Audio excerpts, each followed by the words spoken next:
Павлиннар, күркәләр, башкорт үрдәкләре, хылмагор козлары һәм эму тәвә кышлары.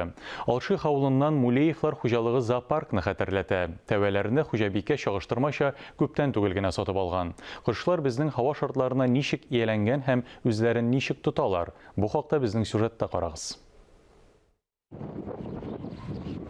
Тәвә кышы асрау Светлана Мулееваның күптәнге хыялы була. Интернетта озак эзләгәннән соң эму Австралия тәвә кышы сатучыны Саратовта таба ул.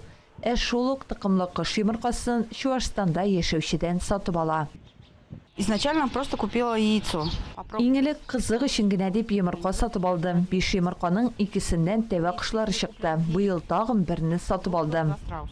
Хәзер кышларга 2 яшь ишек алдында йөгерергә яраталар. Әлегә аларның кайсысы кыз, кайсысы малай икәнлекне төгәл әйтеп булмый.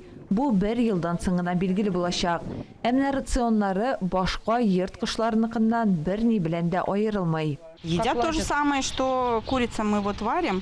Тавыкларга нәрсә пешерсәк, тәвәләр дә шуны ашый. Пешкән арпа, комбикорм, кышын кипкән үлән бирәбез. Ашау ягыннан алар талымсыз, җайлы. Тәвә кышлары ишек алдында йөрүче башка кышлар белән дә дустан мөнәсәбәттә. Тик шулай да артык кискен хәрәкәтләр ясаганны яратмыйлар. У них каждое утро пробежка, они вот. Алар көн саен иртән чабалар, аякларын ясалар. Шуңа да аларга иркен урын кирәк. Бик тиз йөгерәләр.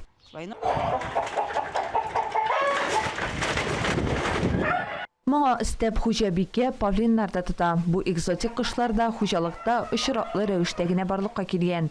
Алар инде 4нче ел биредә яши. 1 малай һәм 2 кыз. Также живут вот с китайскими шелковыми курицами. Алар Кытай тукымлы тавыклар белән бергә торалар. Ашауга килгәндә алары да талымсыз. Тавыклар ни ашаса, шуны бирәбез. Чиста су эчәләр. Павлиннарның үзенчәлеге малайлар көз аенда кыйрыкларын салалар.